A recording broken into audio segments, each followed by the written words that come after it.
Welcome to the Block Sitdown. This is the 1 Foot In podcast where we take 1 foot in to college football realm, the college football world. And today, this is the post-game show of the week 10 matchups. We had a whole lot of upsets. I feel like a lot of good games out there. A lot of games that look close, but really weren't as well. And the college football playoff rankings is coming out today. The time we're recording this later on today, so by the time y'all seeing this, y'all gonna know what the rankings looking like. I'm very interested about that. We're gonna talk about that live on Thursday, and hopefully react to that and get our takes on that, because this is what really matters now. Only about 4 weeks, I think, left to college football, and we're getting to the back half of the schedule. We're seeing a lot of teams shape up to who they're trying to be and what they really are. And we're gonna talk about a lot of the teams today. How y'all feeling today? Man, I feel like I'm struggling every week to wake up, bro. I'm not gonna lie. Today I woke up, turned my alarm off, and I fell asleep. I almost did not wake up, bro. I don't remember even like falling asleep, but I did. But I'm here though. We here. How about you, EJ? Present. I mean, I just woke up hearing a lot of noise, and it was just my niece and nephew just screaming at Roblox. How about you, Cameron? Gotta love Roblox. Feeling good, man. Feeling rejuvenated. I'm ready. But the main factor is we're all here and we're all ready to talk college football. Yes, sir. So let's talk college football. We got the first matchup. We had a top 20 matchup, and number 9 Vanderbilt going to Texas. Texas hasn't played at home in forever. I seen a little clip of Arch Manning. He's like, "We back at the crib." And he showed up and was ready to fucking play back at the crib. Maybe this is what he needed, bruh. He's flexing on Sam Houston players when he's back at home. He's flexing on Diego Pavia. He wasn't, but it looked like it out there. 25 for 33 for Arch Manning, 328 touchdowns, 328 yards, 3 touchdowns. Bro, he looked like the Arch Manning that I thought he was gonna be when the Arch Manning era started at Ohio State earlier this year. But it started off with that Ryan Wingo guy, man. He fucking broke the game off for a 75-yard play instantly, bruh. I don't know what was going on with the Vanderbilt players, bruh, but it felt like the whole first half and into like the damn near the fourth quarter, they didn't know how to tackle, bruh. I don't know. They got some good players on that defense, and they wasn't tackling out there. I don't know what it was. But shout out Trey Wisner. He kind of showed up. He was a guy I wanted to see more of, and he had 75 yards on the ground. CJ Baxter was really playing the second role. Didn't really get a lot of chances. But this game looks close to a lot of people. If you didn't watch the game, you would have thought this was like, oh my god, it came down to the wire. It really did. It was like an onside kick at the end that really like kind of like decided the game. So it could have been a lot closer. And potentially with the overtime, but it was Texas playing with their food, and basically Texas scored on damn near every drive going into the fourth quarter, and in the fourth quarter it was kind of like, just downs and not trying to put the ball in harm's way, and then Diego Pavia just finally said, "Hey, I'm gonna try this game." And Eli Stover's that tight end that potentially goes to the NFL. That's alongside Diego Pavia put up 146 on the ground and 2 touchdowns to help them cut this lead very close. But Texas, this is like the Texas team that we thought we would get at the start of the season, and they played up to their potential in the biggest game of the season. A top 10 team, bringing them back into the picture of potential playoff spot, in my opinion. 2 losses, and it kind of control their own destiny, in my opinion, if they could win out. VJ, how do we feel about this? Definitely, I won't say a surprising game, but the feeling was definitely Texas had to pull this one, and they did. They look great, honestly. Given how this is how they were hyped up, meant to be, I mean, defensively, we know they're going to be decent, whatever. But offensively, there was a lot of up and downs throughout the season, and this game they finally showed out. Until that fourth quarter, they basically was controlling the game. It basically was in their hands. But then once we got to the fourth quarter, I just say they went conservative and damn near just almost, in a sense, lost. I mean, if we're being realistic, Vandy almost even had a chance on the onside kick, which was insane. Yeah. So, hey, man. Good win for Texas. Definitely good momentum. They still are basically in the play for SEC championship. They're still in there. This win against Vanderbilt definitely helps, since Vanderbilt was ranked in the top 10. So I know they got bumped up really high in the AP. Obviously, when we see the real rankings, we'll know like through and through what it is. But definitely a good showcase for Texas, honestly. How about you, Rack? Yeah, man. When I was watching this game, well, the highlights. I mean, all these games I watched with the highlights, but man, I was just seeing the Texas game plan was Arch. Hey, you're gonna snap the ball, you're gonna get the ball out quick, and let your playmaker do the play.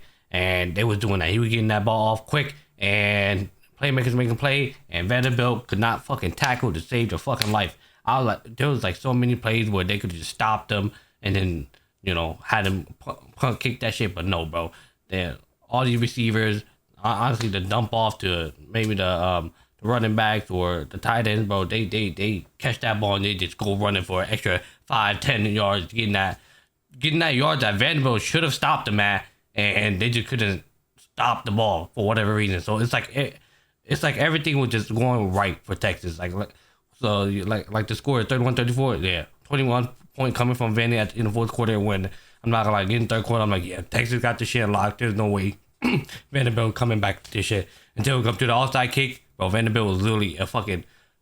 If that ball didn't go out of bounds, Vanderbilt had a chance, bro. That shit was insane how close that game was, and this way just go the way of Arch Manning. And honestly, I'm very surprised. Surprised in the sense of, you know, he just came back from a concussion protocol, and he honestly he looked like he didn't even get injured.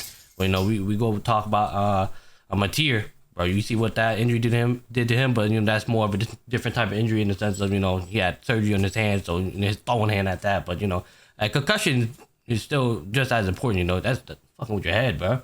So it's like, for Arch Manning to come out and play the way he did, and there was early on in the game, I'm not gonna lie, I was like, I was low key wasn't feeling it. He was just dumping all the ball off, letting the playmaker do the thing. I'm like, okay, but then there was a play where he threw that pitch and that shit was perfect on the spot. I'm like, oh yeah, never mind, he good. It wasn't a fluke. They were just building him up, you know, make sure he get his confidence back up, make sure you know his head is on his shoulders straight, and he looked fine. So this is definitely the Texas team, the Arch Manning I was looking forward to since the beginning. You know, not a struggling Texas, you know, and yeah, Texas is still, they're 4-1 in the SEC now.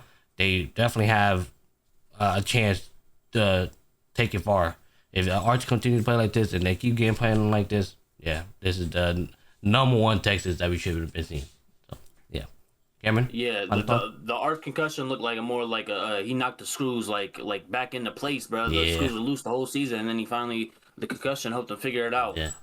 We're talking about a Texas team that's now on a 4-game winning streak, beat Oklahoma after the John Mateer injury, was able to take advantage of that situation. And Kentucky and Mississippi State, that was able to edge them games out. And now you beat down on a Vanderbilt team, even though the score doesn't say that. But I think the eye-popping stat on the stat sheet is 0 sacks and 1 tackle for loss of Vanderbilt. And then on the other side, for that Texas defense, is 6 sacks, 10 tackles for loss. They was getting at it, and they wasn't gonna let Diego Pavia beat them, even though they almost did. 365 yards for Diego Pavia, 43 on the ground, kind of crazy, but that's just who Diego Pavia's been this year. Vanderbilt still has a chance to make college football playoffs, I think, if they win out, but it's gonna come at the expense of Auburn, Kentucky, and Tennessee losing, and all winnable games for sure. But I just feel like they don't really control their own destiny. An SEC championship is in the back burner, and I just think you're going to have to have hard and long conversation about getting this Vanderbilt team in with 2 losses, and them losses being Alabama and Texas at this point, and with no conference championship to show for it, and not really the best of wins being an LSU or Missouri or early 11-ranked South Carolina team. That's their best wins going into their last stretches of the 3 games.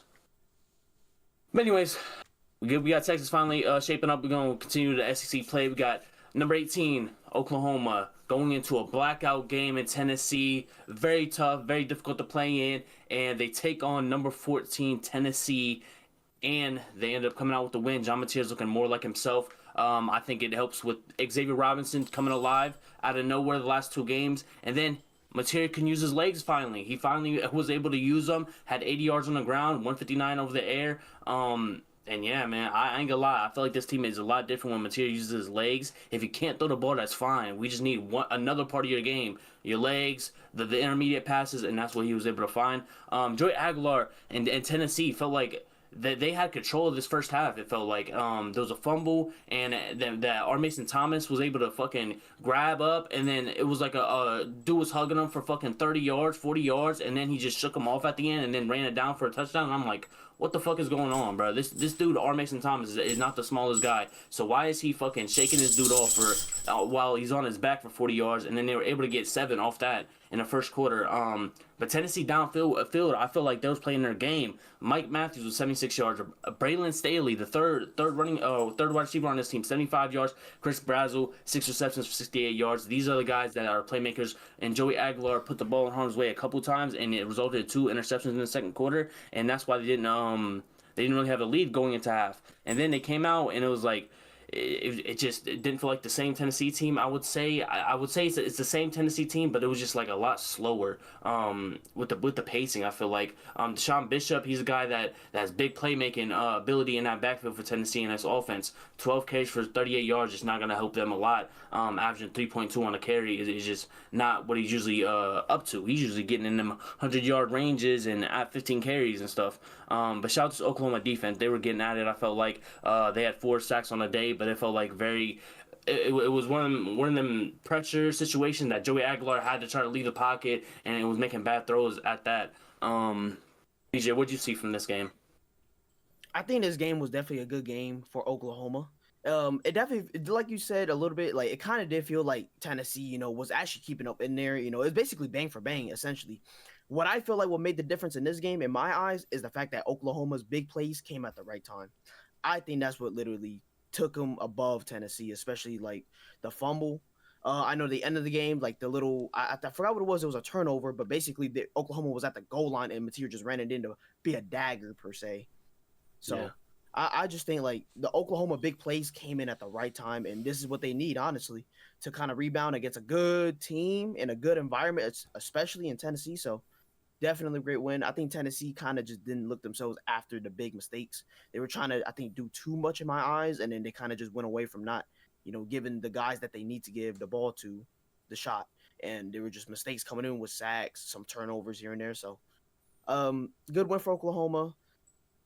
They're still in the contention. We'll see how it goes. It's still got a tough schedule. Tennessee, not a big fucking way they gotta wake it in also, because Tennessee kind of settled down with this loss. Is like it makes it tough for them to also get in, because Tennessee and essentially just can't beat like bigger or ranked teams in a sense. So yeah, I don't know.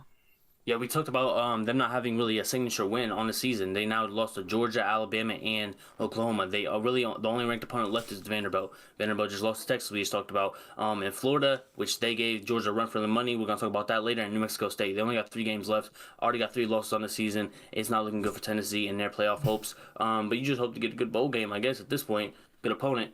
Brack, how you feel?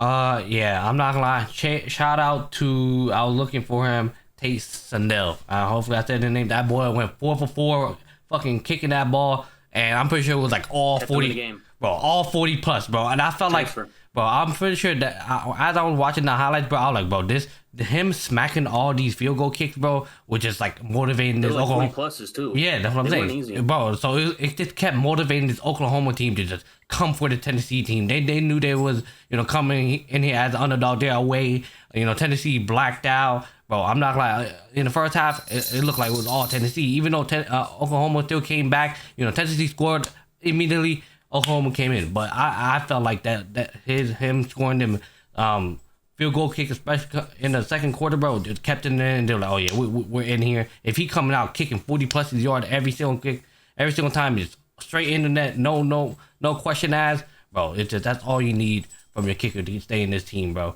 We're what, week 10, right? Week 10 now? Yep, week 10. We're week 10 now, and you got your kicker doing this type of going 4 for 4, 40 plus yards every single time. Well, not every single time, but like, successfully kicking it and making it 40 plus yards, and we're in this later half. This is what you're gonna need. It's gonna come down to a field goal kick or 2, and this is I'm not gonna say this is basically what won them, but it kept them in the game. If take out 4 of these field goal kicks, Oklahoma is looking like a whole different team. But then again, John Mateer actually came to play this game. He actually, like Kev said, he looked like himself. He was doing what he was doing early in the season, where he was throwing the ball and getting into his receiver when he could, or he would just run the ball and you're doing a read option, and he would just take it and run it in himself. So yeah, this Oklahoma, good way for John Mateer to honestly bounce back from what it looked like a depressing season, the way they started, and then after that injury, losing to Texas. But and then Tennessee, yeah, I don't know where they go from here. A good bowl game, honestly. Tennessee looked like in the second half that I don't know what happened. They it's like they lost their fire or something. It's like they were still home. They were trying to hang in there, but it felt like Oklahoma just took that step away from them, and they were just now trying to just tag along Oklahoma as much as they could and possibly try to take it away at the end. But it wasn't seeming that way, and then Oklahoma was just like, nah, we're just gonna seal the deal here and just go home with this win on the road that we much needed. So yeah, that's all I got. Taysom 4 for 4, 1 from 40 to 49, 3 50 plus. So you were right. They were all outside 40. That's Tate Sandell, transfer from UTSA. He's 18 for 19 on the year and made all his extra points, 26 for 26. This dude was a fucking game changer in that game for sure. But yeah, I'm here. Josh Heupel was going to be a guy. He had a lot of hype. I mean, not a lot of hype. That the team didn't really have a lot of hype going into the season, and he was able to make them kind of a contender until I guess now, where they should be on the outside. They're somehow still ranked in the AP, but they really shouldn't be ranked in my opinion. 3 losses, not a signature winner on the season. But Josh Heupel is a guy that is a head coaching candidate for a lot of other people. This leaves a lot of bad tastes in Tennessee. Fans' mouth, pause, and it's gonna be one of them things where you gotta just take what you get, bro. Like, is there another head coach that you're gonna be able to hire if you're Tennessee that's better than Heupel? Heupel is a great coach. Joey Aguilar didn't have a lot of fucking hype going into the season, bro. Like, this is a team that was supposed to take a step back in competition and record wise, and they're now sitting at 6-3 in the SEC. Even though they don't got a signature win, they can finish this season out with 9 wins and 10 wins if you can win your bowl game when that time comes. So shout out Tennessee for overachieving. This is gonna be the last time they're probably gonna be relevant for the season until that Vanderbilt game in Oklahoma. Again, we talk about the death schedule. I'm pretty sure they go into a bye week now, and then they got Alabama on their schedule. They got Alabama, Missouri, and LSU. Missouri and LSU definitely not the same teams that they were once, but Alabama's still their top 14 when they face them. So shout out Oklahoma for handling business and keeping their season alive. Because it's one of them things where it could have snowballed and been loss after loss after loss, but they was able to pull it back in, especially at a toxic environment like Tennessee. Definitely not easy to play in. Moving on, we got some Big Ten play. We got 23 USC against another good team in Nebraska, one of these mid-tier teams. Nebraska kind of lost their playoff hopes, losing last week. And USC rolls into Nebraska. It's a night game. It's fucking a blackout. Black jerseys from Nebraska look tough too. I ain't gonna lie. But yeah, Jane Mayava's worst game of the season by far. It's not even close. He played horrible. And you look at the other side of the ball, and Dylan Raiola kind of really didn't do that much throwing wise. But again, I told you, Emmett Johnson's that guy, bro. They just handed that ball off 29 times to him, and he was able to get 165 yards. Game changer. They had the lead going into the third quarter, or in the middle of the third quarter. Dylan Raiola goes down. It's a broken fibula. He's going to be out for the season, and now they're going to have to try to rely on TJ Lateef, who went 5 for 7 yards in the game. Not too much going on with him, but they wasn't asking for too much of him. They were trying to just keep the lead, and USC was able to close it out at the end. But again, we talk about how bad this was. Keem Miller came back. He had 29 yards on the ground. Jaden Mayer 62 yards on the ground. Even though he couldn't throw it, he was running, making impact that way. And yeah, we talk about Jacoby Lane, the number 2 on this team, 2 receptions, 22 yards. Makai Lemon, the potential first-round pick. Makai Lemon, 2 receptions, 18 yards. Just the fact that they were able to win this game is just a blessing for them. Jane Mayer was not gonna have too many more games like that, especially this season. So you should have took advantage of that for Nebraska. Obviously, you lost your fucking starting quarterback, so it is what it is. But yeah, again, USC was able to just save the season just little by little every week to try to grab that playoff spot potentially. VJ, how you feel about this game? Was interesting because the prediction was, this might be a high scoring type of game. Offense versus offense.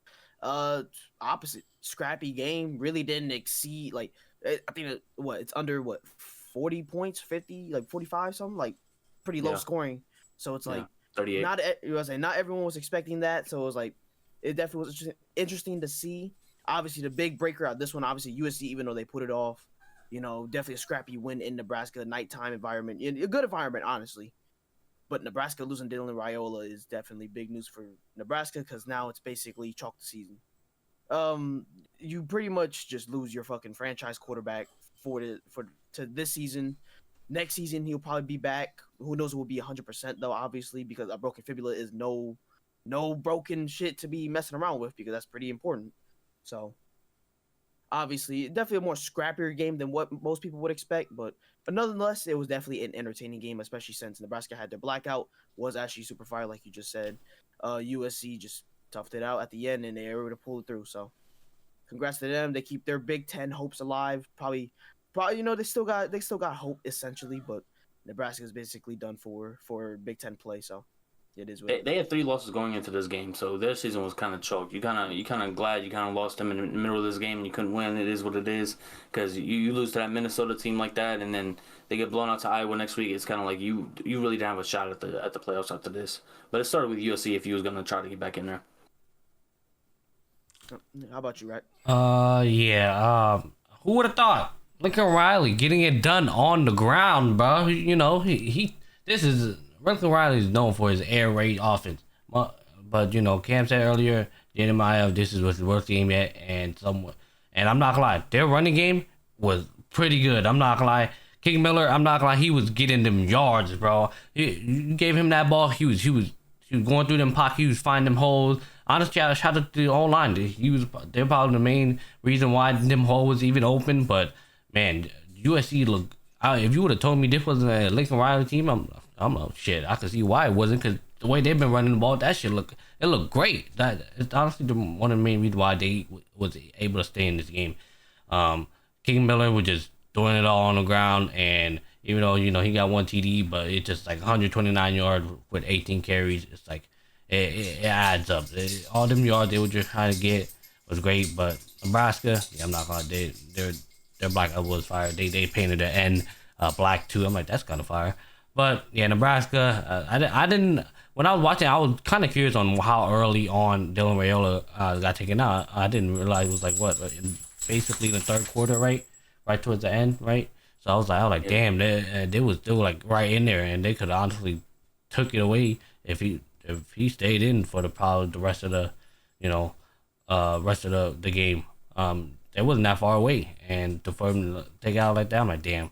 And then it just ended up turning into a just running the ball type of game. And then if you have the chance to throw the ball and you see the opening, take it. But if not, then just keep trying to run and pound into the old line and see what happens, bro. So shout out, looking around, getting it done on the ground. I never thought we would see it happen. They got cooked by Notre Dame because they ran them through the ground. So just to see Lincoln Riley basically do that to Nebraska, yeah, that's all I got. That's just what this offense provides for USC. Because the game plan is just to take out the whole fucking these wideouts that could destroy you over top, and just try to limit the big plays. And that's what this game really lacked. It was the big plays. It was one like 43-yarder from Jaden Richardson, which is like the fucking third or fourth fucking wide receiver on this team. So that's what that took for that big play to happen. It was a wide receiver 3 or 4 on USC to get open and make a big play out of that. But King Miller basically took over for Wayman Jordan when Wayman Jordan had fucking 500 yards all the way back in the Michigan game, and he got injured in that Michigan game. King Miller took over and then he's foot on the gas, and the game plan was 18 carries, 129 for King Miller, and you were able to win. Was ugly on both offensive sides of the ball. Even when Raiola was in, they had a 14-6 lead when Dylan Raiola went down, and then USC was barely able to get it out of there with a win. But now TJ Lateef, I want to see what he does because he kind of came in to this Nebraska team knowing Dylan Raiola was going to be there for the next couple of years. He's a true freshman, so he kind of just waiting his turn. He was like, hey, unless Dylan Raiola gets injured, I'm not really going to start, and I know that. So I'm just going to stay behind Dylan Raiola, and hopefully I'm able to get my opportunity eventually, whether he leaves for the NFL by the end of next season or, something like this happening. It's unfortunate he got injured, and this is going to be his first time starting next week, but it is what it is. And, yeah, his next start is going to be at UCLA, so good for him. At UCLA, at Penn State, and then versus Iowa. None of them games, I don't know if they're going to be favored in, but they're all pretty good games. And yeah, good luck to TJ, man. True freshman.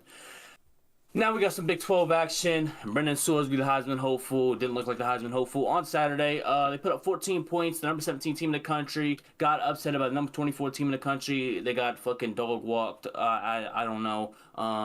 And this wasn't even close. Devin Dampier, using his legs, using his arm, and you let Devin Dampier basically do whatever on the Cincinnati defense. It irritated me so much because this Cincinnati defense didn't even give Sorsby a chance. Every time he got the ball back, it was like, damn, they scored 7 again. Up 7 again. Up, now you're down 28, buddy. Figure it out. And Sorsby's like, yo, I brought my cape out today, but yo, this is the fucking whole fucking villains from fucking every universe that I'm trying to go up against, and he's not fucking Superman, and he tries to be every week, and he can only do so much, bruh.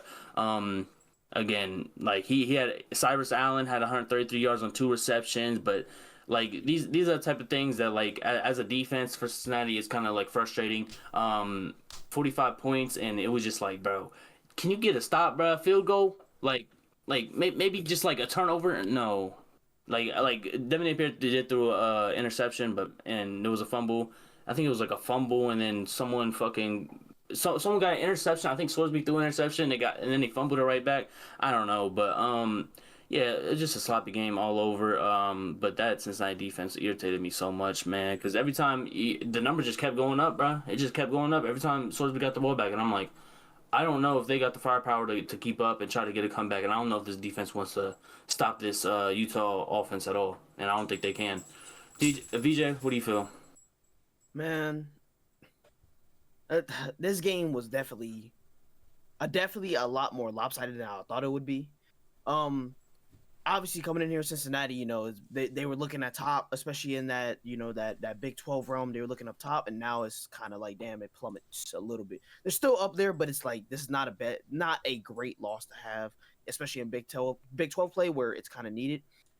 And honestly, I give kudos to Utah. That defense, they got the stops. They kept getting them stops real quick, and then Utah offense, basically, you just said it, chunked them down. It was another seven. Just chunked them down with clock going down, and just maximizing their possessions with points. Dude, Utah basically just controlled this game through and through. There was hope for Cincinnati at like the halftime break, but that was basically thrown away instantly the second Utah just drove down the field. So. Kudos to Utah. They keep the Big 12 hopes alive. Cincinnati, yeah, they're still atop, but not the best loss you can get, especially in November where everything starts to matter more. So that's all I can really say for this one. How about you, Rec? Yeah, this is my first time seeing Cincinnati play. They're number 17 team in the country. I'm like, okay, what am I coming here that it'd be expected? First thing I see is 14:45 is a game score. I'm like, how the hell did the number 17 do this? Throughout the season, throughout the whole podcast, we had 9 other weeks that we talked about Utah, and Cameron definitely says Dampier is fucking trash, but he cannot throw the fucking ball. He is struggling to throw the ball. This is my first time seeing him throw the fucking ball. I was like, this man actually cannot throw the fucking ball. He actually got to throw his whole fucking body. My fault. I think that's what Cam meant is he had to use his whole fucking body. He struggled to throw downfield. Yeah, and he hit a couple deep balls. I'm pretty sure that's accurate. I'm pretty sure one of them I seen him. He was literally sitting in the pocket. He had the time. He threw that bitch, and that shit was undercut. I'm like, okay, I think this is what he meant right here. That ball had no fucking chance. He might well have been thrown into the Cincinnati fucking defense right there. Cause damn, bro, he had all the time in the world in the fucking pocket, bro. So all I had to do was just load his fucking back leg and just let that shit fly. And I don't know, but he threw his whole fucking body in that shit. But yeah, number 17 team. Yeah, they were trying to get something done, and it's like they have their like quick flashes of they have their moments of they had a long of whatever catch whatever.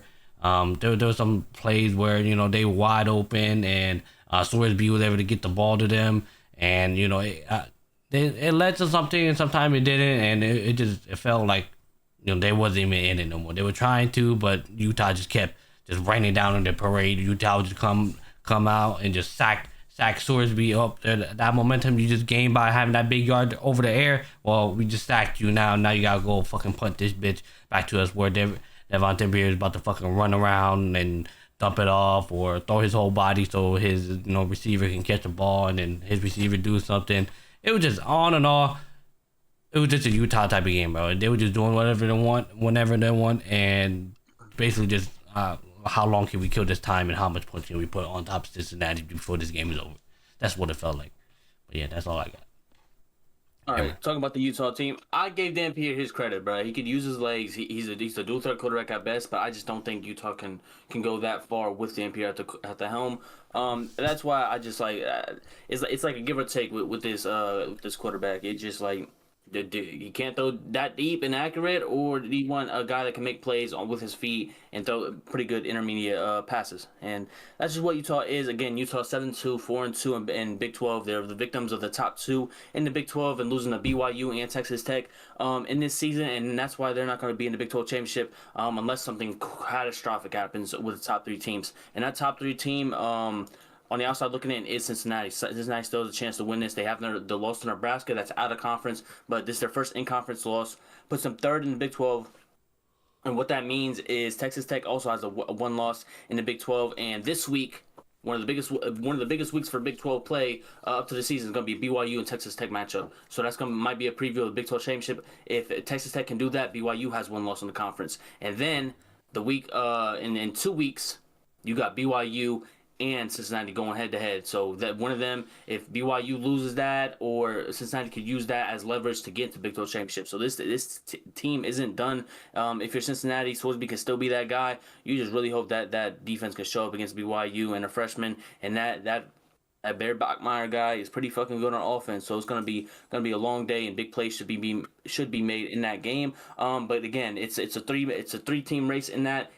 Big 12 standing, and for the conference championship is going to be BYU, Texas Tech, and Cincinnati. So Utah doesn't face any factors of the top three. They were able to beat Cincinnati this week, but yeah, Texas Tech got UCF and West Virginia outside of BYU, and then BYU, they have the tough schedule. They kind of control their own destiny with Texas Tech this week, and then in 2 weeks Cincinnati. So they kind of gotta. BYU kind of gotta like win out, get one loss. You know, they gotta win 3 out of the next 4 if they want a chance at the Big 12 championship. And we're talking about an undefeated BYU team that kind of needs to continue to win to even have a chance at the Big 12 championship. Just because that's just how competitive the Big 12 championship is this year. Anyways, let's go to the ACC for some unexpected and upset results. We got number 10 Miami. Shit in the bed. We talked about this team finally leaving Florida. How are they going to handle it? Kevin Jennings is going to answer that question for you. That's going to be the senior quarterback at the helm for this SMU offense, and he was able to get it done with throwing 365 over top, 29 for 44 for Kevin Jennings. Played stupendous.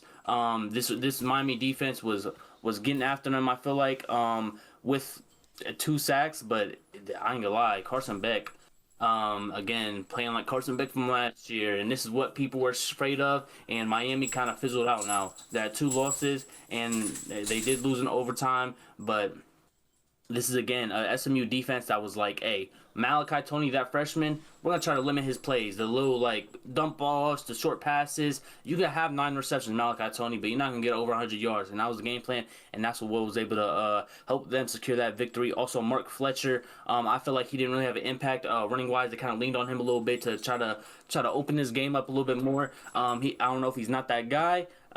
He's not the biggest playmaker, but he wasn't able to really keep it that close. They lost in overtime, so it is what it is, but I just don't think you can rely on him that much. But yeah, Carson Beck's stat line, 274, 26 for 38, 2 touchdowns and 2 interceptions. One of them interceptions coming in overtime to basically lose them the game. So yeah, and again, I think that was a miscommunication interception in overtime, so it is what it is, bruh. Miami, again, they was supposed to go to the lighter half of their schedule. They had that Louisville right before the bye week, and then they lost to Louisville bye week, and then came out, was able to beat Stanford, and now they go on the road to SMU outside of Florida, and they end up losing. VJ, how do we feel about Miami at this point? Man, season's chalk for them, bro. Feeling like last year, isn't it? Bro, it's something, man, just because it's like they had all the momentum, bro. They like the start of the season, they couldn't have been any hotter for them, and now they just kind of plummet. So it's essentially like now season's basically chalked. I mean, SMU played a great game though. I can't discredit them because they played a great game for how good Miami is realistically still on defense, you know, whatever, blah blah blah. They actually played pretty solid, and they were able to tough it out, able to bring it to overtime. the first play for overtime goes to Miami with the first possession, and they basically threw it away. The Carson Beck threw the pick. I'm like, yep, they just need to get in there.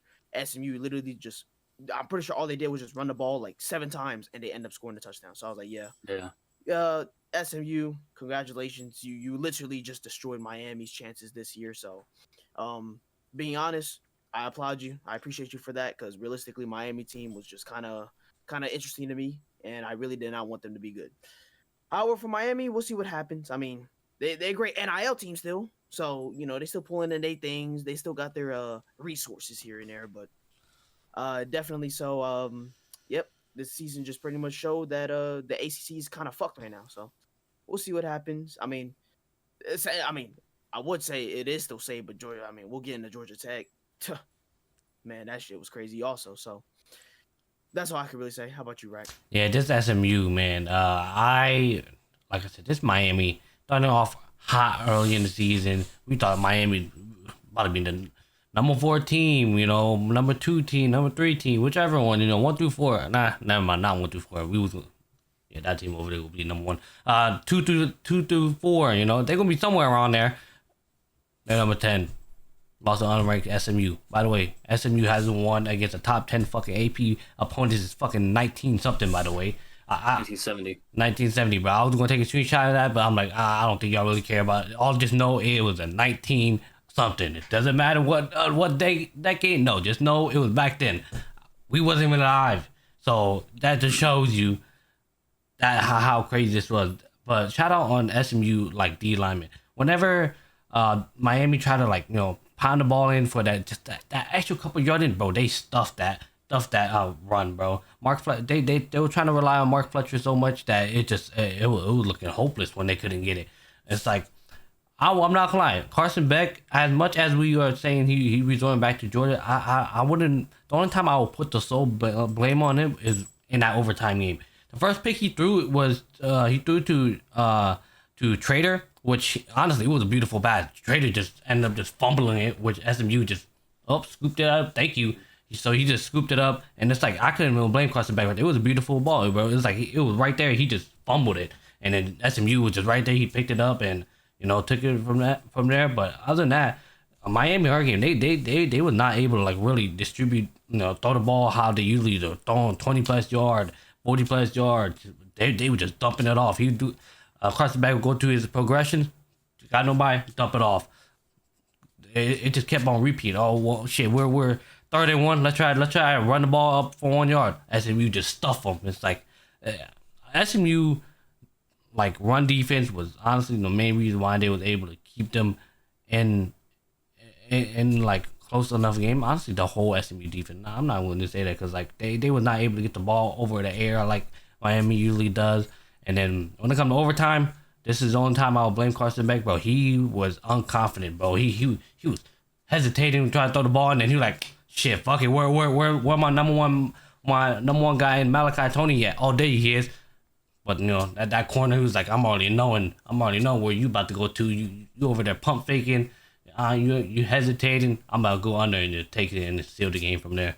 And then Kevin Jennings for messing you, man. I'll see him running out the pocket. Fucking being Michael Jordan and shit. Fucking hezzies and all type of shit. And then he was like, I see you, throw it or fucking run out the pocket. Go running 10 yards or some shit. And it's like, damn, bro. Just Kevin Jennings, man. Doing it all. Yeah, that's all I got. Yeah, the reason they had to rely on Malachi Tony, and it was kind of just a good game plan by SMU, is C.J. Daniels, their second best pass catcher from LSU, the transfer, was out of this game. He's like the deep threat. I feel like he's that other option for Carson Beck that was out of the game. But we talk about that defense. Shout out Ahmad Moses, 2 interceptions. He was the guy that got both interceptions on Carson Beck. And then Jordan Hudson, the pass catcher for SMU. He had 136 yards, 11 receptions. This guy, you dumped it off to him. He was able to just get that first down, bro, and just continue to move the chains. Very underrated in his game. I just seen number 2 everywhere on the field. But again, it's the SMU team that was in a slugfest last week and lost 12-13 to Wake Forest. And yeah, they was able to come out and just hold Miami to 20 points, and that was enough for Kevin Jennings to walk it off, or was able to win in overtime with them just hella run plays, bro. It was just run play, run play, Yeah. run play. Hopefully we get the fucking touchdown eventually, and that's what happened. But yeah, again, SMU 6-3, lost to Baylor, TCU, and Wake Forest. These are all above 500 teams, pretty decent teams in the Big 12.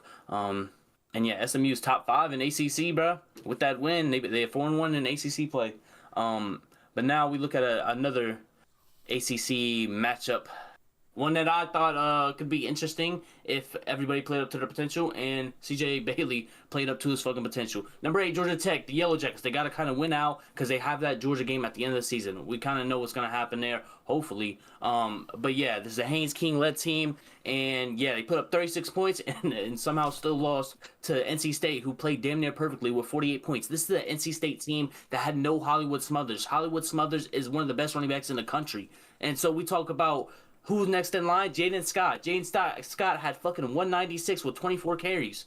What the fuck? Who was this guy? Hollywood Smothers went out the lineup, and Jaden Scott just took right over and almost had 200 yards on a Georgia Tech defense. I ain't gonna lie, bruh. Haynes King went 25 for 35, 408 yards, 2 touchdowns, and 100 yards with 20 carries on the ground, and 2 touchdowns running. Yo, I'm not gonna lie, bro. I thought he was gonna change his jersey mid-fucking game and just play the defense as well, bro. Let me get Haynes King in a linebacker. Let me fill that B gap better than fucking half these Georgia Tech defensive players, bro. It was losing my mind, man. I'm not gonna lie, bro. 48 points to NC State is fucking crazy, bro. Shout out CJ Bailey. Shout out Jane Scott. Bro, all these guys played good on this offense, and it was just going, bro. Everything was going. And this is the potential I know CJ Bailey could play up to, bro. He knows how to protect the ball, and the last couple games just haven't went their way. They were 5-4, and now they're able to get a win against a top 10 Georgia Tech team, and it was at home, bro. It makes it so much better, bro.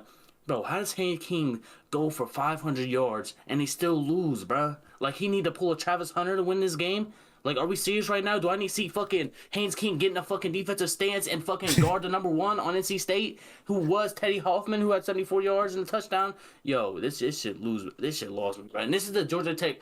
This is what we thought would happen. We thought it could have been an off game for Haynes King. No, Haynes King did everything and they still lost. I thought their loss would have came when Haynes King couldn't do it all. I mean, shit, he didn't do it all, but yo. He did it fucking all, man. Shout out Haynes King, man. I don't know what the fuck more you wanted out of this guy, bro, but because fucking NC State played a great, bro, touchdown, punt, fumble, field goal, touchdown, field goal, touchdown, punt, end the game. Yo, they punted like 3 times, bro. Yo, 48 fucking points is crazy. Shout out Haynes King. Vision, how you feel? Dude, this is definitely one of those unexpected type of things, especially since, Georgia Tech has so much momentum, especially, this is a once-in-a-lifetime type of season for them. NC State, though, they came out to play, and them motherfuckers were just going for it, bro. These guys were not letting up. They were going for it. It was just, I remember just seeing the score. At first, I wasn't watching the first half. I just saw score. I'm like, yo, well, bro, NC State doing some shit. And I'm like, okay, it's Georgia Tech. They must be... what's going on over there? Like, I check, I see, the couple turnovers, couple stops, couple punts. I'm like, all right, it's just possession battle. I'm like, okay, the second half is big for Georgia Tech. If they come out second half starting hot, maybe there's a shot. And they kept it okay. Next thing you know, NC State score. It don't stop. I'm like, yeah, bro, we're just playing fucking college football at this point, bro. We're playing the actual video game. We're not actually fucking watching it. We're playing the video game. That's how crazy the score was going. Every time I kept seeing it, it was just score. It don't stop. So shout out NC State, pulled the upset. I hope they field rush, because I didn't watch the full game towards the end, but I hope they field rush. They got to. I mean, you got to, man. Yeah. You got to. So I hope they did it well, man. Haynes King, going by stats, he damn near did everything he could. Still couldn't do it, unfortunately. So it is what it is. Rack, you got any final comments? Yeah. This is honestly these last 2 games is honestly the last 2 games that I didn't really watch. That being Georgia and Florida, and then this game. Yeah, I tried watching the highlights last night. I came home from work, I was like, all right, I need to see what's going on in the world, and then I got to the fucking ACC channel, and I'm like, yo, why the fuck is the fucking black bar at the very bottom so fucking big? And I feel like I'm looking at a 1900 fucking TV screen. I'm not gonna lie, it was fucking losing me. So, but stats wise, man, Haynes King putting 500 yards and you still lose, and you're number 18. What the fuck are we doing? Defense, lock the fuck in. But then again, Cam always talked about CJ Bailey. Who did CJ Bailey throw to in fucking high school, Cameron? Oh, number 4 in Ohio State, Jeremiah Smith. Jeremiah fucking Smith. So it's like he's always talking about how CJ is not like he knows how to fucking play ball. So and he came prove it this game against the number 18 at home, fucking throwing 340 yards, 24 for 32, and 2 TDs, bro. If CJ Bailey wasn't on your watch list, he should now, and I guess now just we'll see where NC State take it from here. They're 2-3 ACC though, but I don't know who they got left in their games to see what they can do with it. They got Miami, Florida State, North Carolina. Oh well, shit, North Carolina. Okay, but Miami, I mean, we just talked about them. They just lost those. Like, if CJ Bailey can show up and lay down a hammer on them, they could go 3 for 3 ACC. Fucking completely ruin Miami season. What any hope they have left, but that's a big hope. That's a big step. We'll see how that goes. And Georgia Tech, shit. Who they got left? They got fucking Boston College, Pitt, and Georgia. Oh yeah, Georgia at the end. The last 2 games, y'all better fucking blow these next two teams by at least fucking 50 points to at least have some talks about you. But I mean, they're 5-1. They're chilling. But yeah, Cameron, my thoughts. All right. You talk about the Georgia Tech schedule. This Boston College team, I'll talk about them later in 2-minute drill. But you should be able to wipe them up real quick. But that Pitt game, it could decide who gets in the ACC championship in 2 weeks. We're talking about a 5-1 Georgia Tech team and a 5-1 Pittsburgh team at the moment. If they're able to win out, they might see each other in regular season. And because Georgia's not an in-conference opponent, that's not any conference game. So even if they do lose that game, they'll be 10-2 in the season if they're able to win out and potentially have a conference championship to go along with that. I think that ACC is kind of heating up. You got other one-loss teams in Louisville, SMU, and Duke. And yeah, it's kind of interesting. Louisville don't got the toughest schedule in the world, but if they're able to win out, they'll be able to tally up a couple more wins. I don't know how ACC does it. How they do their conference championship, but it's coming out to the wire for the ACC, and Virginia's at the top of that, and I expect them to lose eventually. I don't know if it's gonna be in the regular season, bro, but I really don't like Chandler Morris at quarterback. They're able to squeeze the games out week by week, but they're not that good in my opinion. They're at the top of the ACC right now, but I expect them to lose one of these games, whether that's Duke or any other trash team in the ACC that they faced eventually. And I'm talking about Virginia, Georgia Tech. Shout out them. Shout out NC State, man. They might go bowling. They should go bowling. You should be able to beat that Bill Belichick team. But you also got Florida State and Miami on that schedule left. And Florida State just got to win. Talk about that in 2-minute drill as well. But, yeah, Florida State, Miami, and North Carolina for NC State. So shout out them. And, bro, the fact that they did without Hollywood Smothers is so crazy to me, bro. That just shows how bad this Georgia Tech defense and everybody else that isn't named Haynes King on this team is. But yeah, hopes still alive for ACC championship. Hopes for Georgia Tech. And that concludes our. Oh shit! I didn't get this one. Oh shit! We got SEC matchup. We got a close one in the comeback kids. That's what people naming this team. The Georgia Bulldogs, number 5 in the country, was able to squeeze this one out at the end. Against Florida in the swamp. Florida again, first game without Billy Napier coming off the bye week, and they gave Georgia a run for their money. And this wasn't at the swamp actually; it was a neutral site in Jacksonville. Yeah. Same shit though. But yeah, shout out Jaden Ball doing his thing. Again, Chauncey Bowens had a couple of big plays at the end. I feel like to kind of ice this game. And yeah, DJ Lagway didn't throw no interception, so it's a plus. But yeah, shout out Gunnar Stockton, 20 for 29, 223, 2 touchdowns. Yes, sir. We also got breaking news that Dallas Wilson, the freshman wide receiver, has been very good since coming. He was late into the season. He ended up getting injured in this game. He's going to be out for the rest of the season as well. So he made an immediate impact for Florida, and he's only there for like 3 games, and now he's back out. Vijay, how you feel about this? Honestly, I'll be honest. Florida actually decent. They look pretty decent after Billy Napier. I mean, obviously, it makes sense. Billy Napier wasn't really, wasn't really the best, getting a lot of flack, really? Sure, was not the best at all, but they actually look pretty decent. They gave Georgia some fits and some troubles, but Georgia, I felt like just the team dynamic for Georgia have doing that. They're pretty much a well-core team. I mean, Kirby Smart, I just see clips every day on fucking TikTok of fucking Kirby Smart yelling at practice, "What the fuck are you doing?" That's all I hear, and I keep laughing. So it's probably the most funniest shit I see on TikTok about Georgia. But yeah, I just think the Georgia core definitely excelled in this game, especially. They kind of just toughed it out through just because it's just that core is just too good. It's Kirby Smart. He's gonna get his team right somehow in some way, shape, or form. Florida though, they look decent. They actually look very decent. Obviously, unfortunately it's late in the season to where it won't be impactful towards themselves potentially in terms of like getting on that top 25 rankings, but it is nice to see that they actually have hope.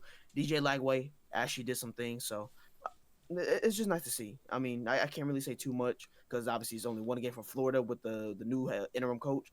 Georgia just toughed one out, so that's all I can really say. How about you, Rack? Yeah, like this is one of the game I can't really remember all that well, but all I know is DJ Lagway was out there. He basically not slicing up the Georgia, secondary, but damn near like, and he had some receiver open. I'm pretty sure Eugene Wilson the third, bro.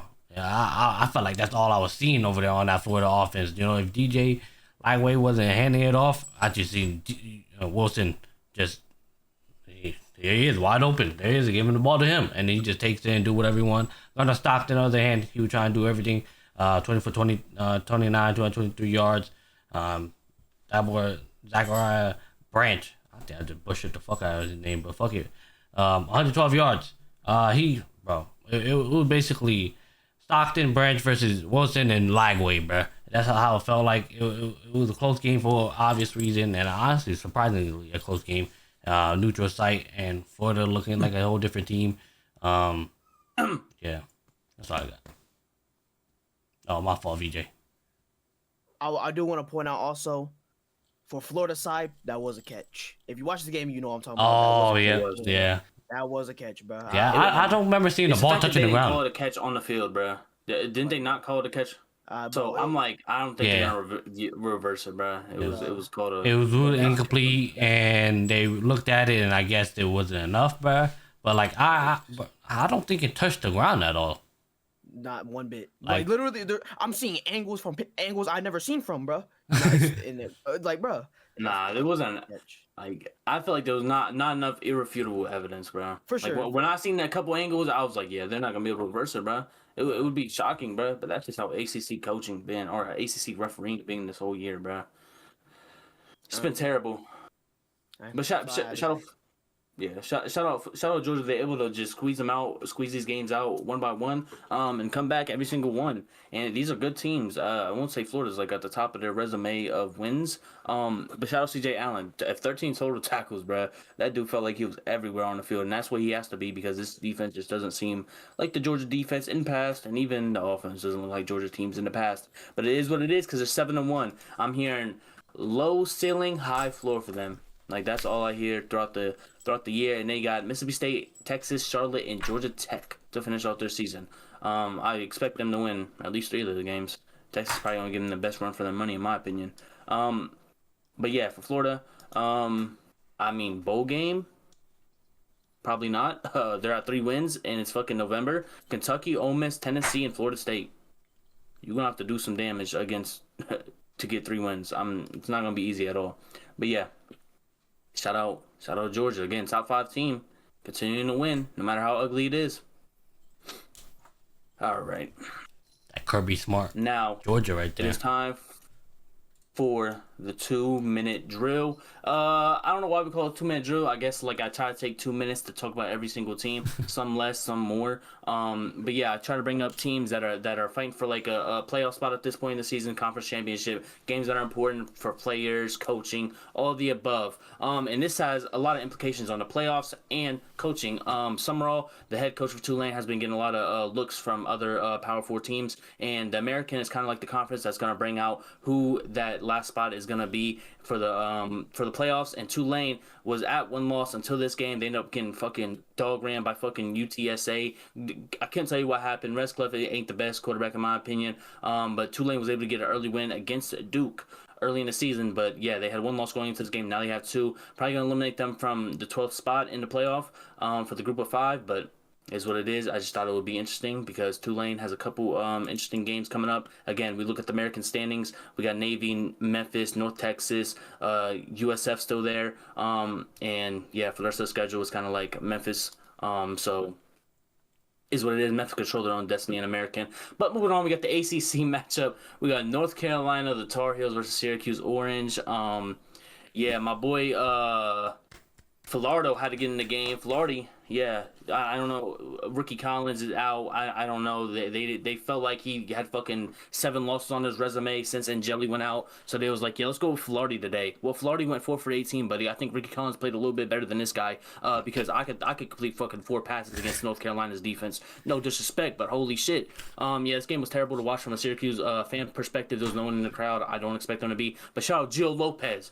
I seen him complete a pass after 8 p.m. for the first time since like last week. He's been playing pretty good for the last couple weeks. 15 for 19 on this game, 216 yards, 2 touchdowns. Has played a lot better. But Demon June, no, it's Demon June.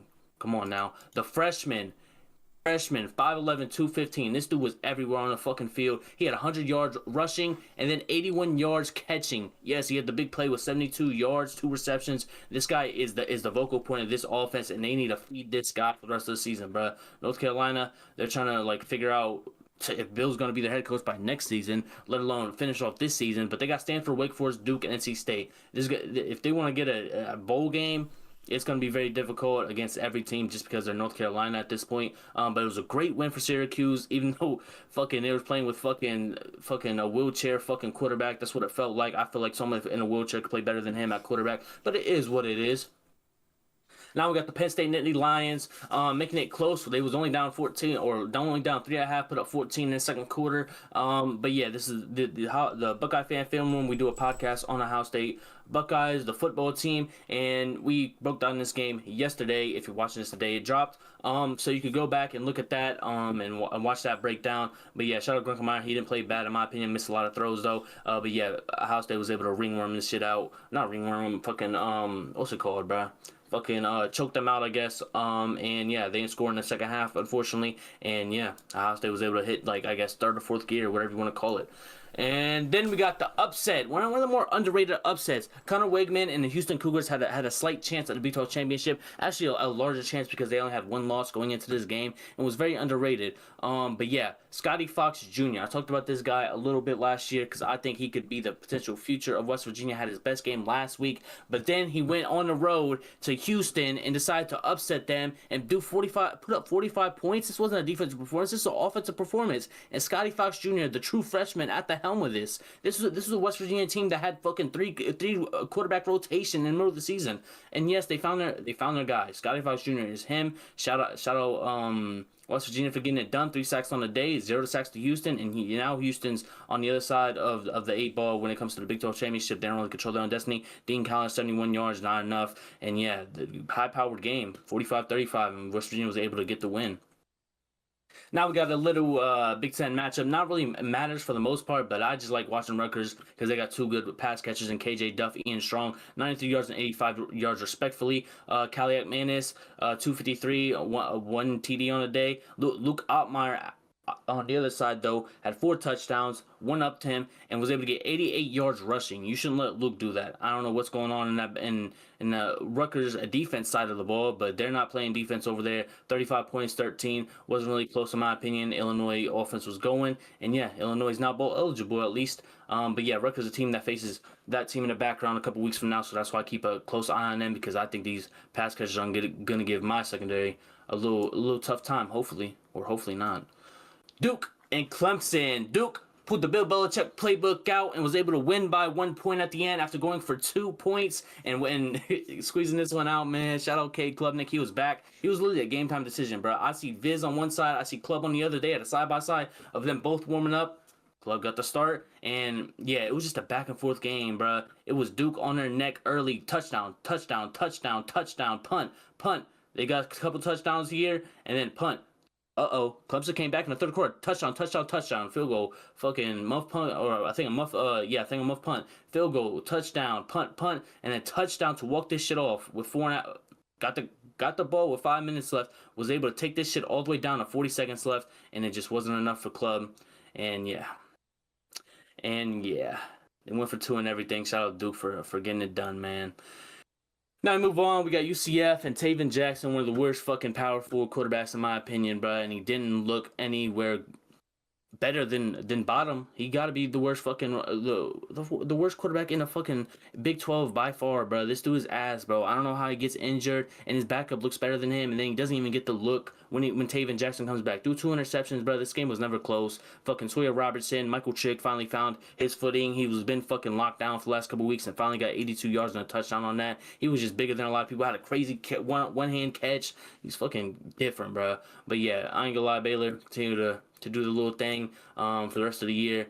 They got Utah, Arizona, and Houston. So good luck for them. They could be a middle of the pack Big 12 team. But Sawyer Robinson, I think leading the FBS still in passing yards, 267 on a day, 3 touchdowns, and yeah, pretty much look flawless in that game. All right, one of the bigger Group of 5 games of the year. We got Navy going to North Texas, and yes, Mestamaker is still that guy that threw 600 yards last week, but Horvath is the guy that can run for 100 yards and 80 yards, and yeah, he had fucking 2 pass catchers in the fucking, this is what Navy is. That's what the offense they run, bro. They just a running offense, is what it is. This is why I wanted Navy ranked, bro. I just wanted them ranked just so they can have that number next to their name when they face North Texas. Yeah, North Texas, it looks a lot closer than what it was, bro, but it really wasn't close in my opinion. Yeah, North Texas had the lead by far. Like, yo, Navy couldn't get anything going. They got a little touchdown in the second quarter, but it was really all North Texas for real. All North Texas for the whole game. And yeah, shout out Mestamaker. He's gonna get paid, bro. And I think, bro, North Texas head coach just signed a fucking new contract, bro. I don't know what the Group of 5's budget is, bro. But yo, I can see a SEC team taking a chance on bro, buying out his contract after he extended and fucking bringing him on the team, bro. I don't see why not, bro. This dude's quarterbacks keep getting pulled from him every single year, and Mestamaker's gonna be another one that's gonna get pulled from him in a transfer portal. But shout out Caleb Hawkins as well. I forgot to highlight this guy. This dude had 4 touchdowns and fucking 200 yards, bro. This defense is crazy. And look, I'm gonna go to the game log. Bro, this is not his first time this year having 4 touchdowns on the ground. He had against Army and Navy, bro. I don't know why he hates the Armed Forces. He is not a patriot, bro. I looked at it. He does not face Air Force on the schedule, bro. So thank God, bro. Like, holy shit, this dude hates the fucking Armed Forces. Anyways, we got a little Big 12 matchup, little mid-tier teams. Arizona State, no Levin, no Tyson, no problem, because Iowa State is fucking garbage, bro. Sama, 2 carries for 14 yards. I don't know why he didn't get the hand, but it was 18 carries for 13 yards for Carson Hansen. I guess it is what it is. But look at Jeffrey Sims. Jeffrey Sims had a fucking terrible game, I think it was 2 weeks ago, and he had the fucking, it was sack after sack after sack. This dude had 177 yards over top, and then 228 yards as a quarterback running the ball. This dude, he was breaking tackles. He had 29 carries, though. The game plan was literally just to fucking design runs, block out front, and get your fucking tight ends in on the ends and make sure they know how to fucking block. And he had 2 touchdowns doing it. Was able to win this one. It's Rocco Beck's show, bro. Rocco Beck's literally the only one on this team, bro. I hate watching him play, bro, because he has to just huck shit up and just hope for the best, bro. And that's just what it is. He did have 2 fumbles, Jeffrey Sims did, but don't look at that, bro. It is what it is, bro. You won the game. He ran 29 times, bro. Louisville at Virginia Tech, and this is the big 3 that everybody should be scared of if Louisville does make the playoffs. It's Miller Moss, Isaac Brown, and Chris Bell. Chris Bell, 8 receptions, 56 yards. Not the biggest stat sheet stuffer in this game, but Isaac Brown, 130 yards on the ground, and Miller Moss, 136, a touchdown. Nothing too crazy, but yeah, Virginia Tech really just really didn't have the firepower to keep up with this. Drones, he's a good through-threat quarterback, but 85 and 76 is not gonna beat this number 16 team, Louisville. And yeah, that's just how fucking Louisville's been playing this whole year. That this big 3 has really came alive for Miller Moss, Isaac Brown, and Chris Bell. All names you need to be aware of, especially if you're in ACC and potentially fighting for ACC championship spot. Indiana. Yeah, they just slap around little Malik Washington. Yo, I'm not gonna lie, bro. I need to see the offense coordinator, head coach, all fired, bro. This dude, Malik Washington, I don't give a fuck if he threw 2 interceptions, bro. I can never blame this guy, bro. It's never his fault, bro. I'm seeing receivers drop the ball every time they get it to him, bro. They dropping the ball, they fumbling the ball, they fucking. Oh shit, that's an interception on Malik Washington because he don't know how to catch, bro. This shit is fucking irritating me. But it is what it is, bro. Hopefully Maryland could do better at that. They had 3 fucking fumbles lost, bro, and it was like back to back. It was like, damn, Malik Washington just got hit. He fumbled the ball. It is what it is. Up the running back fumble, and then fucking the wide receiver. I'm like, bro, fumble drills Monday, bro. Like, yo, you need to fucking protect the football, man. But yeah, shout out Indiana. They just continue to do what they do, bro. People say they have no weaknesses. I just think is that LeBron? LeBron Bond? Who the fuck is this? Bro, you were not LeBron. Who the fuck is you staring at the camera like that? You are not LeBron, gang. Calm down. You got in fucking garbage time. 55-10 for Indiana, number 2 team in the country. Again, no flaws for this team, and they look like they're gonna have a set date against that team back there in Ohio State at the Big Ten Championship in Indianapolis. Talked about that game already. Then we got Notre Dame. I talked about Grayson James. And how good he's been looking for Boston College, and yeah, they put in this guy at the start of the game, and I'm like, who the fuck is this guy? Yo, this dude's not gonna get it done. This dude was their quarterback at the start of the season, and you just see L's, L's, L's, L's, L's. He beat fucking Fordham. Yeah, fucking Fordham Rams at the start of the season. Good for him. He beat that team, but it's been loss after loss. He got injured in the Clemson game. And yeah, Boston College. Grayson James last week, I was like, dude, he passed the eye test, bro. He looking legit out there. And Dylan had a slow start. They threw in James, and James 25-37 kept him in this game. 2 interceptions. You know, they were late. Whatever. We'll just say that. But yeah, bro, he kept him in this game. Jeremiah Love wasn't really. He did his thing, 136 yards, but it was Jalen Price that didn't really step on the gas. 9 carries for 12 yards and a fumble. So it wasn't the best game for Jalen Price, but when you got Jeremiah Love, you can afford that. Again, CJ Carr bouncing back, 300 yards, 2 touchdowns. And yeah, Notre Dame continues to win, but Boston College is 1 for 8, and they only won by 15 against Boston College. Not gonna lie, I don't know what that says about Boston College, or what does that say about Notre Dame. Texas Tech. This is one of them games where I thought Texas Tech could fumble and fuck up a little bit, but when your best players start fumbling on Kansas State side, just is what it is. Avery Johnson, Jace Brown, that connection, both fumbled this game. Baron Morton kind of put a lot of people to rest about the slow start potentially because he was injured the last couple weeks. And yeah. Fucking Jacoby Williams, Cameron Dickey, fucking accounted for damn near fucking 200 yards, and yeah, it was not close, bro. Avery Johnson couldn't score, bro. He couldn't do really anything. He had 88 yards by himself on the ground with 2 touchdowns, the run-ins. But yeah, they couldn't really get nothing passing going. Jace Brown only got 2 receptions. That's just not unlike him. But yeah, Texas Tech continues to win, and yeah, they got a big game coming up this week, and we'll see how they're gonna do in that game because it looks like Baron Morton's ready for the action. Michigan State at Minnesota. Aiden Childs got benched this game, fellas. We got a new starter, Aliso Millie. Yes, the freshman from Naperville, Illinois. He's the savior of the Michigan State program. Aiden Childs is no longer a thing. This dude played fucking perfect, bruh. Yo, I was mad that this game was closed, bro, because this dude fucking got outshined in overtime, and he lost in overtime. And, bro, Minnesota did not play good, bro. Jake Lindsey is what it is, bro. But this dude played so good, bro. His fucking anticipation on the throws, bro. His no hesitation, bro. I'll fuck with this kid, bro. He passed the eye test, 300 yards in his first start, 1 touchdown. Yo, true freshman. Yo, shout out him, bro. He's able to fucking will this team to fucking overtime, and they end up losing. Shout out Ijaboy. I forget how you pronounce his name, bro, but he's that guy from Minnesota, one of the best running backs in the Big Ten, in my opinion. It came alive the last couple weeks, 100 yards for him on the ground, and yeah, it is what it is. Another Big Ten matchup, but I think this is big for Michigan State and their program, and if they're gonna have to move on from their head coach or not, because I think Millie could kind of save their season per se, because if I remember correctly, they don't have the toughest schedule at the end. Maybe Penn State, Iowa, and Maryland. I wouldn't say the toughest. So yeah, shout out Millie. And this is a Minnesota team that beat Nebraska a couple weeks ago.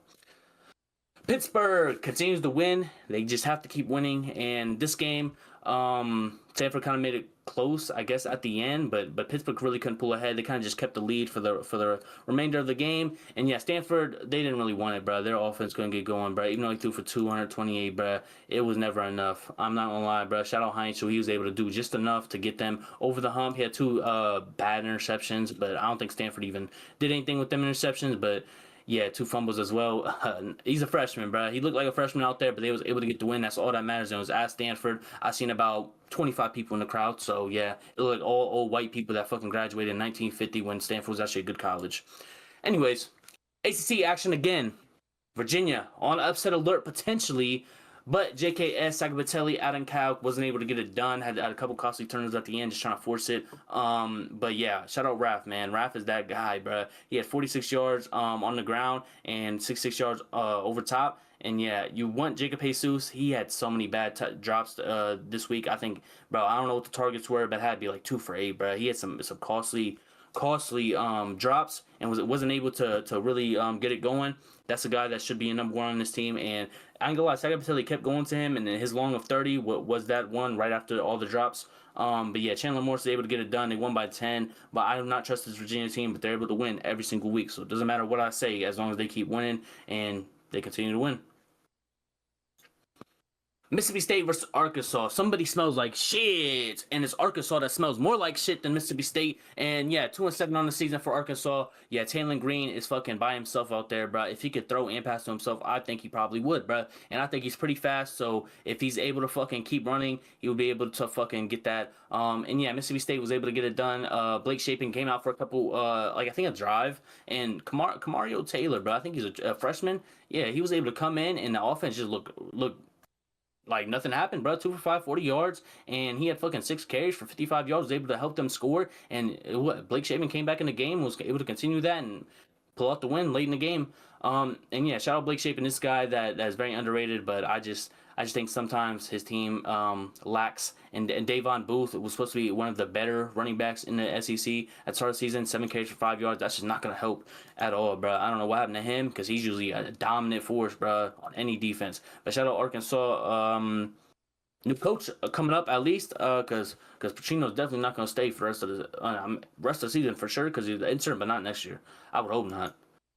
South Carolina and the Lenore Sellers Gamecocks go to Ole Miss and get rolled over. Lane Kiffin continues to win, and that's just who they are, bruh. Trinidad Chambliss, Keywan Lacey, all these guys except Winston, Watkins, Winston's or some shit, bruh. The fucking freshman from last week that had 100 yards, bruh. I don't know where the fuck he's at in this game. I looked up his injury, no injuries. I don't know what the fuck going on over there, bruh. But they didn't need him. Deuce Alexander, Daquan Wright, Dazon Stribling. These are all guys that was able to make big plays. Like 17 yards. 24 yards, 43 yards, and Trinidad Chambliss at the helm of that. It's the same thing every week, bruh. It's fucking the Lenore Sellers, and hopefully Nick Harbor can get some passes. I don't know. He got 3 passes this week and was able to get 69 yards and a touchdown. Like, please just give him the ball, bro. Like, bro, this shit is so fucking annoying. 3 receptions is fucking insane. But yeah, was South Carolina ever in this game? Not really. Is what it is.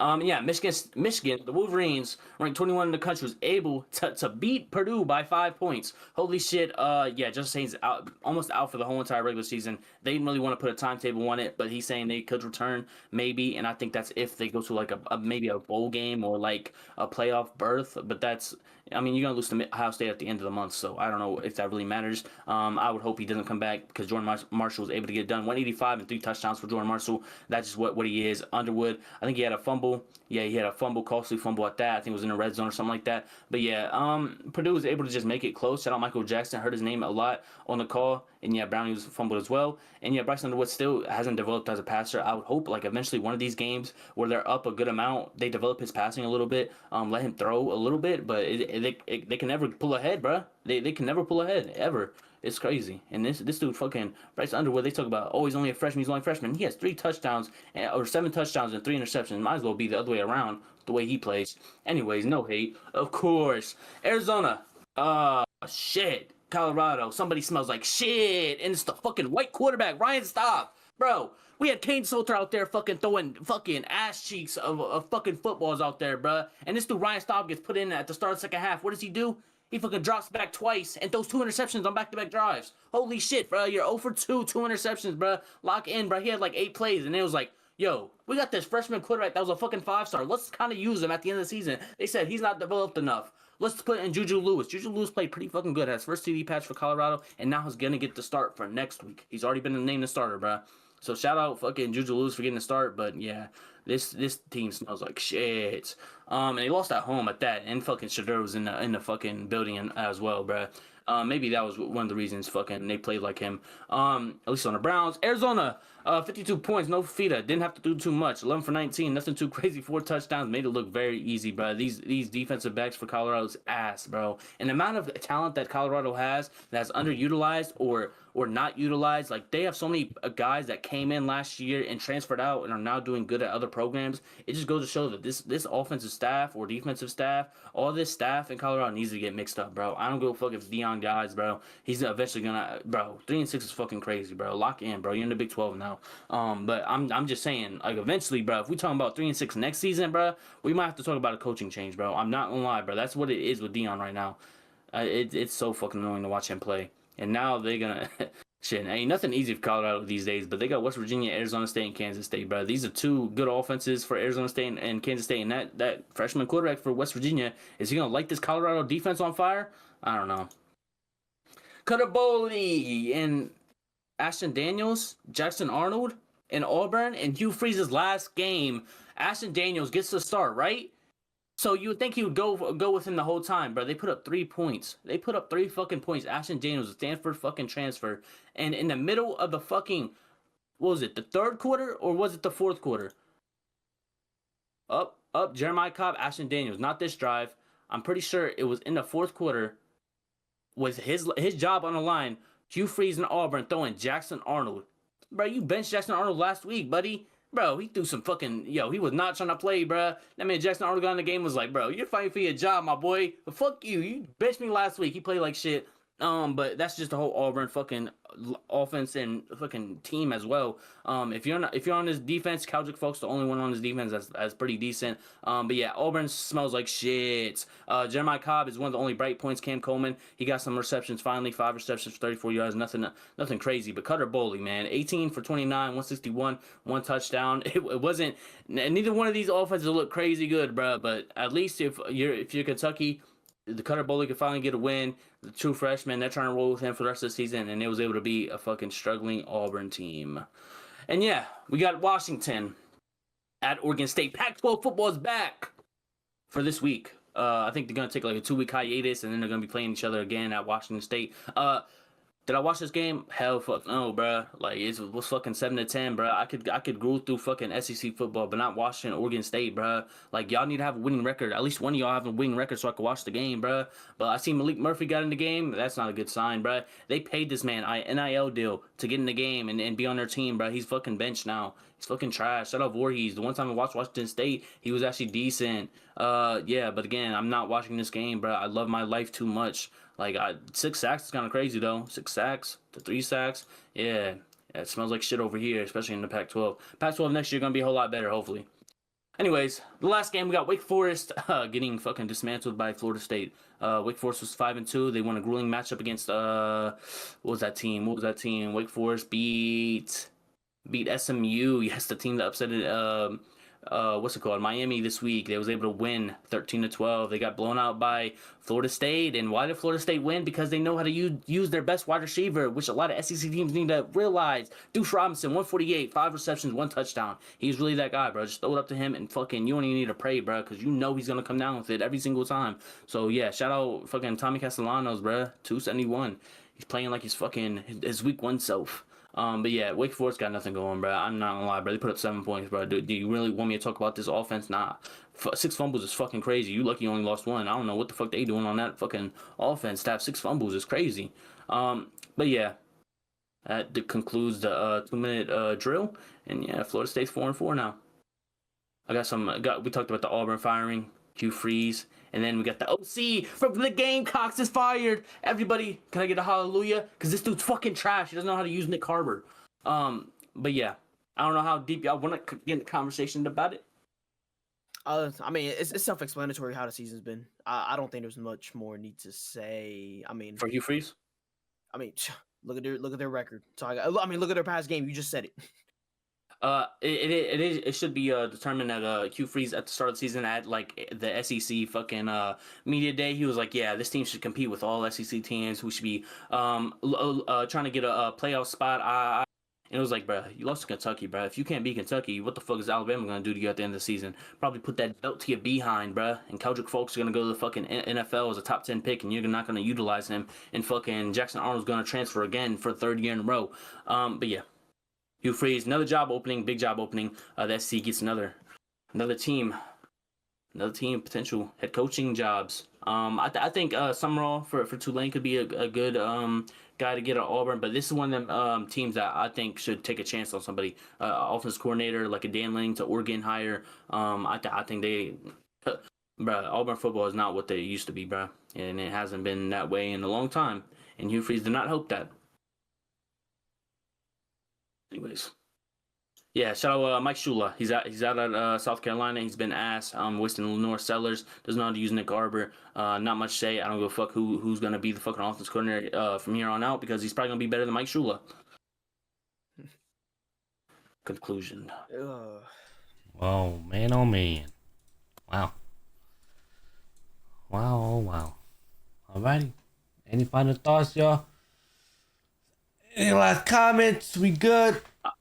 I do not. You do not. Alrighty. Alright. With that being said, we'll wrap it up here. Like I said, it's been the One Foot In podcast. We are also live this Thursday, doing what, week 11 preview or week 10 preview? Which week? Week 11. Week 11. Week 11 preview. If you guys are interested, link in the description. It's my link. It's right link. It takes you to a link tree. It'll give you all my social. Go find the one that says Twitch. Go follow me over there. We're live, One Foot In. Even if you're from the Buckeye fan film room or even the anime, the plot armor, if you're interested, want to come talk to us, 8 p.m. EST Thursday every week. So if you guys want to talk to us, go in that link description. Go follow me over on Twitch. We're live every Thursday, and that's us, the One Foot In podcast. But yeah, other than that, thank you VJ, thank you Cam, always showing up, giving you your deep, analytic thoughts and deep analysis. And all that good shit. But other than that, if you guys are new to the channel, you guys made it to the end of the video, consider clicking that subscribe button. Also, since you're already down there, please also consider clicking that like button as to help out the channel a lot. But other than that, we appreciate all the love and support. We catch you guys whenever we catch you tonight. Peace.